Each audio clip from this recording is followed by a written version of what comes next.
Hey speakers, it's Jermaine Sain of When We Speak TV, and today we have the privilege of connecting with Donna Jones, an experienced and award-winning show host and producer. From being a top on-air personality at ABC TV's WJLA Channel 8 to hosting her featured series, Up and Coming with Donna Jones, and even contributing to TMZ, Donna is a true force in the industry. You host.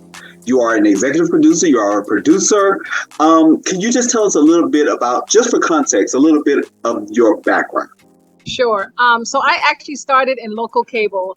I started at CTV, which was a local cable station where I came from, which is the East Coast in DC. It was so crazy because I went to this show. It was a taping of the show called Get the Hookup. And it was a local radio personality, Russ Parr. You know, you have that aha moment. Everybody had their headsets on, and it was like this. They were shooting a live show, and I remember walking in, and my moment was just like, I knew, like I always say, entertainment chose me, and that's kind of where it started for me. And it started from there, and I started producing, and I started creating shows for CTV. Then I went to DCW 50, the CW. And I started creating online content for them and producing actually my own show, my interview series. And then I just kind of built out from there and started doing red carpets for the Howard Theater, different red carpet events, interviewing celebrities, artists, and it just kind of grew from there. So this is something that, I feel like it was kind of destined to happen, destined for me to do. So that's kind of how I started. Your company is called AOSTL Productions, correct? Yes, it's pronounced Ostel. Okay, Ostel. What does it stand for? Anything in particular? Yeah, it actually does. So Ostel stands for Alpha Omega Sky's the Limit. And what that means is from the beginning to the end, the sky's the limit. So it's Ostel, AOSTL. And that for me is so significant because it's like never giving up on your dreams and being able to, no matter what happens, like the sky's the limit. And I think a lot of times we limit ourselves in what we can actually accomplish, what we can actually do. And this is, for me, a everyday reminder of what's possible. Yeah, and I think it's very important to realize that anything is truly possible. A lot of times we don't really realize that anything is truly possible until we start getting into something that we love or something that we want to do, or even creating something. Now, speaking of that, creating, when did you know it was definitely time for you to start your production company? I don't think there was really a time I'm like, okay, this is it. It just kind of gradually happened. I was doing celebrity red carpet interviews, and I was, putting the whole production together before I even started my production company. Honestly, I think when I moved to LA was me solidifying it was time to grow.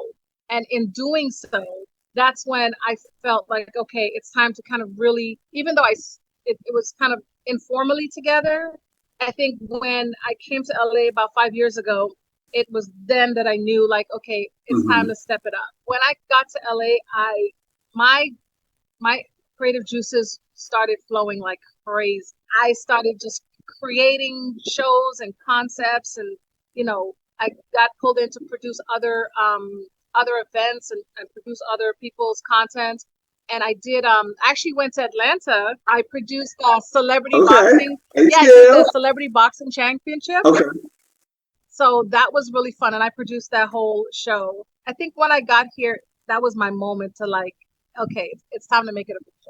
I think that we all have that moment where you may not remember the exact moment, but you have definitely that moment that kind of pushes you in a direction with whatever you're doing. When We Speak TV started out with one vision. I had a vision at first, and then it kind of morphed into something else that still is within that vision, but it was bigger than what I originally envisioned.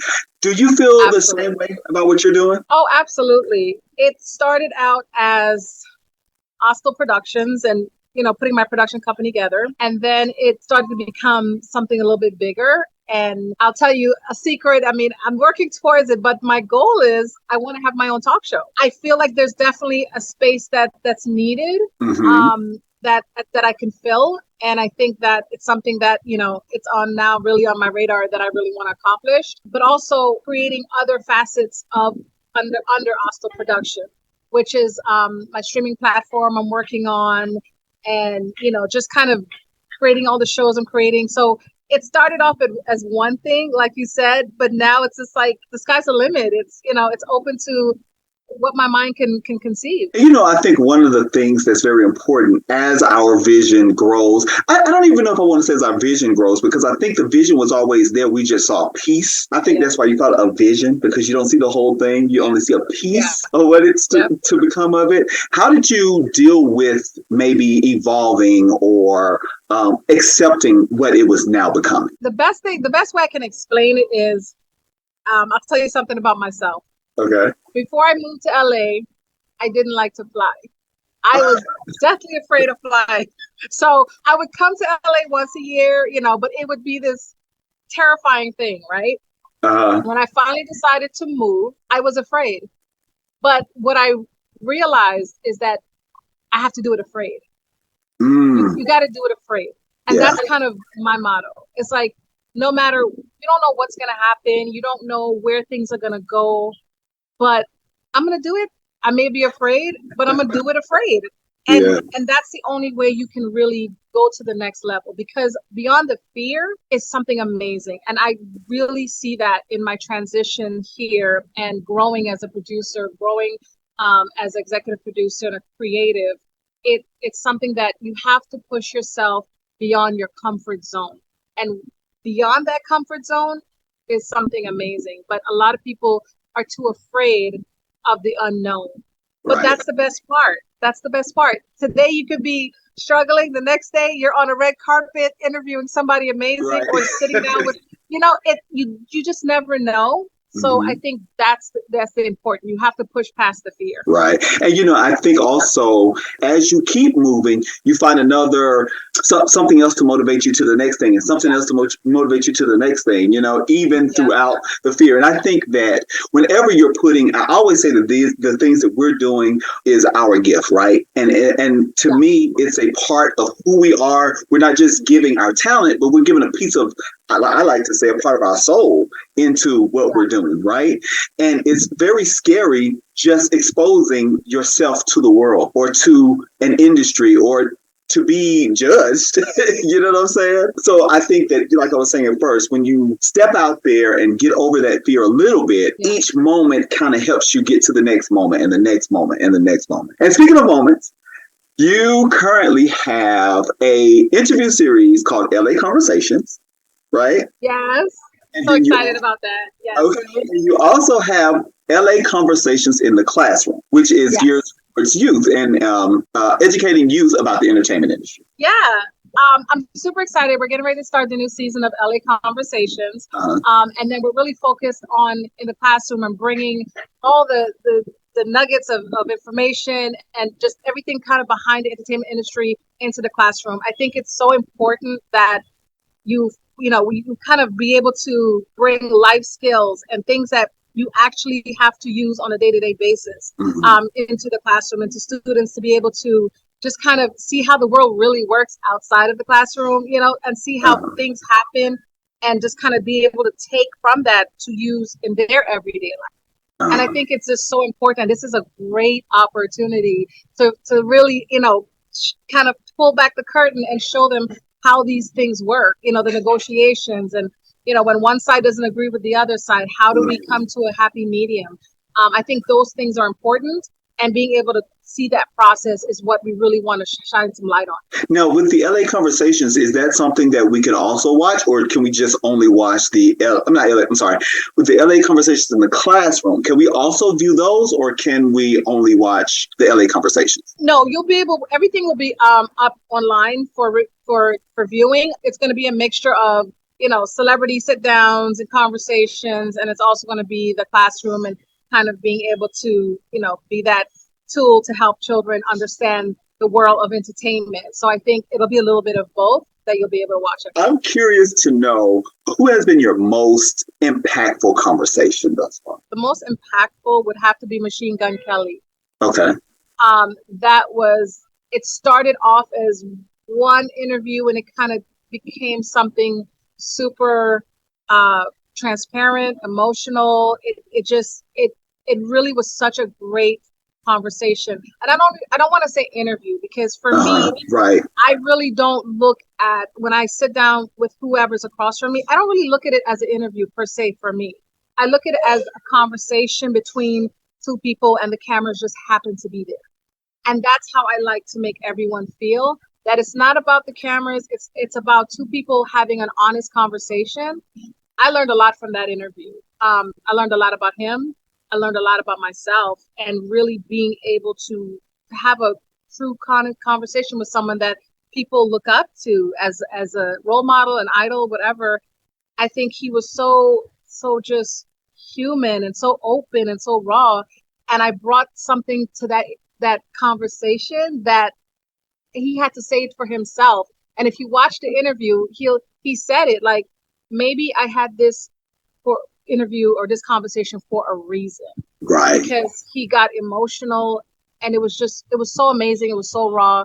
And his fans responded and showed up in droves and commented and was like, this is one of the best interviews I've ever seen. So that really, to me, was definitely something that was special. I'm sure you've dealt with what I tend to sometimes deal with, is having a conversation with someone who's maybe not as open to sharing, or maybe a little afraid to share. How do you normally deal with that? For me, when I'm having a conversation with a celebrity or artist, and there've definitely been times where they sit down and it starts like an interview, but I think where I connect with them is on a human level. So I interviewed, for example, Walter Mosley, who is represents Black China, and I think at the time Amber Rose, just a lot of different female celebrities. He's like this lawyer, and he's super straight-laced, and he's super focused. And what I did was, like, he was answering the questions, but I felt like he wasn't really open. Okay. So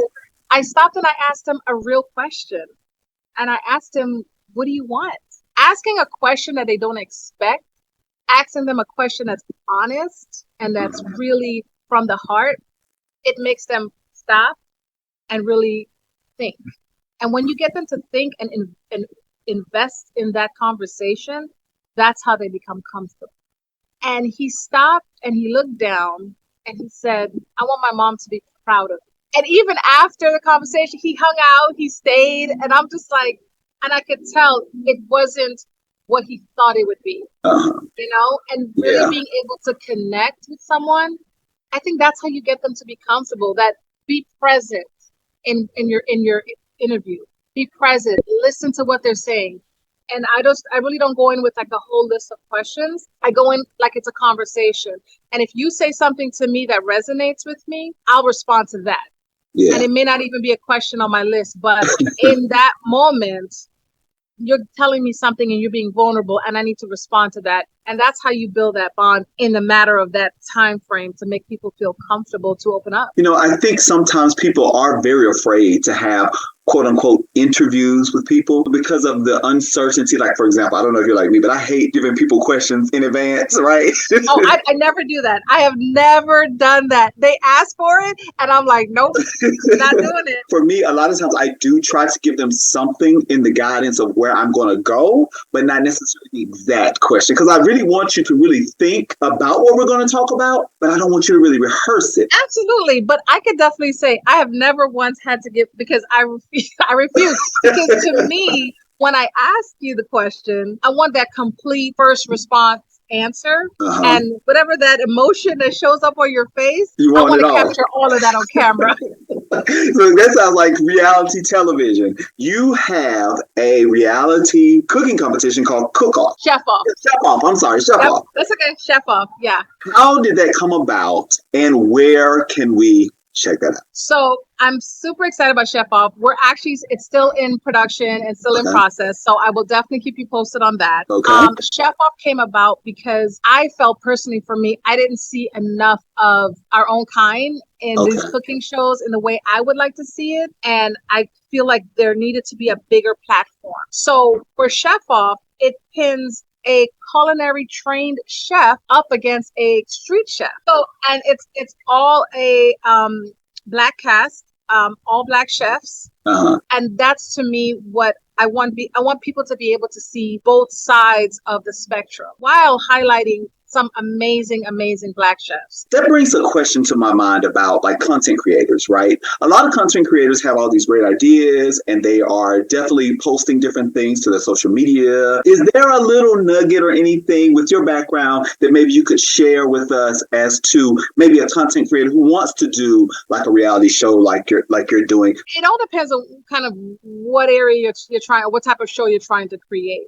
But I think one of the best things I think you can do is definitely do your due diligence, and really get into what it is you're trying to do, and you have to know your show better than anybody else knows that, you know what I mean? So you have to know the ins and outs and what is it what is the message you're trying to show? What do you want people to see? What do you want them to take away from this, the show, whatever it may be? And I think that to me is really important. When I start putting a show together, I just kind of put everything up against the wall. Like, this is what I want to see, and I want this, and I want that. And then it just kind of starts to formulate into the full scope of what it is I'm trying to create.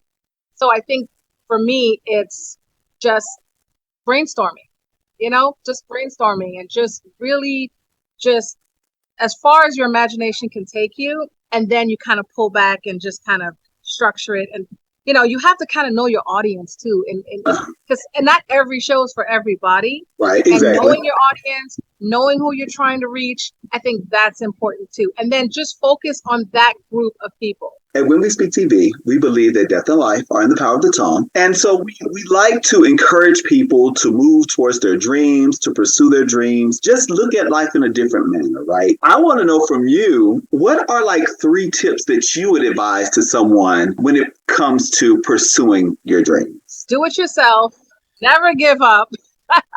And take time to enjoy the process. I think I'm guilty of not taking time to enjoy the process. Are you the same way, to be honest? You know what? I was like that. But now I've gotten better at enjoying the process. We all want to get to that finish line. We always want to get to the goal. And the goal is going to come. But, enjoy the process. And we forget that, because once we get there, we look back and be like, wow, I should have, really enjoyed it a little bit more. Just stop and smell the roses, or stop and look at how far you've come from where you started. We, as creatives, we rarely do that. We don't stop and be like, wow, I remember when I just, I was doing interviews in a club, or I was, I just started at this, whatever red carpet, and to be where you are now. So enjoy the process. Before we go, I want to know, do you have any life that you would like to speak to anyone who is watching this conversation? I would definitely like to say, no matter what you're going through, no matter where you are in your life, the beginning, the middle, towards the end, it does not matter. It is never too late to pursue your dreams and goals. So many of us stop because they think we're too old, or we're too young, or we're too this, and create obstacles that are not there. Move those obstacles out of the way, whatever they are in your mind, and don't give up. As long as you believe in you, believe in what you're doing, believe in yourself, I promise you, it will pay off. Don't give up. If you enjoyed that conversation, be sure to follow When We Speak TV on all social media platforms for more great interviews.